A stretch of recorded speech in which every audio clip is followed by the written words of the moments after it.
Hi friends, welcome to my channel. ఈరోజు మన topic ఏంటంటే AP CM Jaganmohan Reddy AP ప్రజలకు ఎన్నికల వరాలు అయితే కనుక ప్రకటించడం జరిగింది.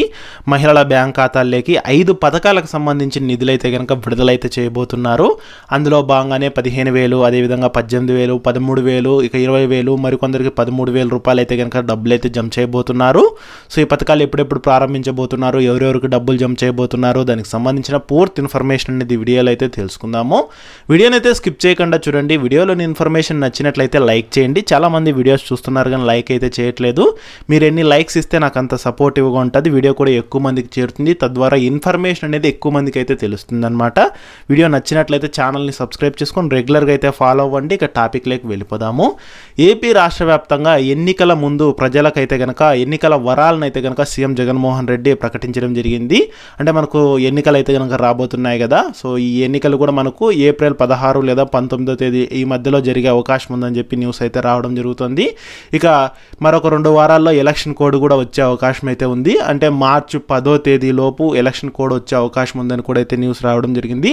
ఆ లోపు మనకు అంటే ఏపీ ప్రజలకు వివిధ సంక్షేమ పథకాల ద్వారా మహిళల బ్యాంక్ ఖాతాల్లోకి దాదాపుగా 5 పథకాలకు సంబంధించిన నిధులైతే కనుక విడుదలైతే చేయబోతున్నారనమాట.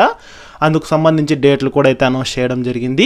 సో ఏ పథకానికి సంబంధించి ఎంతెంత డబ్బులు జమ చేస్తున్నారు అనేది ఒకసారి చూసుకున్నట్లయితే మనకు మొదటి పథకం కింద అయితే కనుక ఇది మహిళలకు సంబంధించి 45 నుంచి 60 సంవత్సరాలు కలిగిన ఎస్సీ, ఎస్టీ, బీసీ, మైనారిటీ వర్గానికి చెందిన మహిళలకైతే కనుక వైఎస్ఆర్ చేయూత కింద 4వ విడత 18,750 రూపాయలు అయితే ఈ యొక్క ఫిబ్రవరి 26వ తేదీన అయితే కనుక జమ అయితే చేయడం జరుగుతుంది. కుప్పం నుంచి అయితే కనుక ఈ పథకానికి సంబంధించిన నిధులైతే విడుదలైతే చేయడం జరుగుతుందన్నమాట.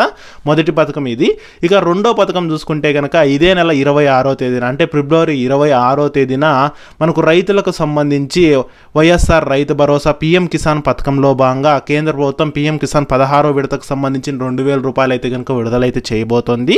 ఇక అదే రోజున మళ్ళీ మనకు రాష్ట్ర ప్రభుత్వం వైఎస్ఆర్ ఇన్పుట్ సబ్సిడీకి సంబంధించిన నిధులు, అలాగే వైఎస్ఆర్ 0 వడ్డీ రాయితీ డబ్బుల్ని కూడా అయితే కనుక విడుదలైతే చేయడం జరుగుతోంది. ఈ 2 పథకాల డబ్బులను అయితే కనుక రాష్ట్ర ప్రభుత్వం అయితే జమ అయితే చేయడం జరుగుతుంది. సో మొత్తంగా ఆ రోజు రైతులకు అంటే ఎవరైనా కానీ మహిళా రైతులు కూడా ఉంటారు కాబట్టి సో మొత్తంగా మనకు ఒకే రోజున 3 పథకాలకు సంబంధించిన నిధులైతే కనుక విడుదలైతే చేయడం జరుగుతుందన్నమాట.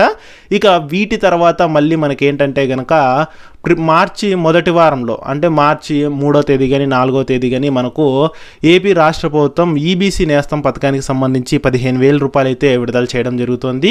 అగ్రవర్ణ పేద మహిళలైనటువంటి బ్రహ్మణ, వెలమ, క్షత్రియ, కమ్మ, రెడ్డి, ముస్లిం, ఇతర అగ్రవర్ణ పేద మహిళలకు 45 నుంచి 60 సంవత్సరాలు కలిగిన వారికి అయితే కనుక మనకు ఈ యొక్క 15,000 రూపాయలు అయితే జమ చేయడం జరుగుతుందన్నమాట. ఇక తర్వాత పథకం చూసుకున్నట్లయితే కనుక మనకు విద్యార్థుల తల్లుల బ్యాంక్ ఖాతాల్లోకి డబ్బులు అయితే జమ చేయబోతున్నారు. జగనన్న వసతి దీవెన మరియు విద్యా దీవెన పథకాలకు సంబంధించి అంటే 2 పథకాలకు సంబంధించి నిధులు అయితే విడుదల చేయబోతున్నారు.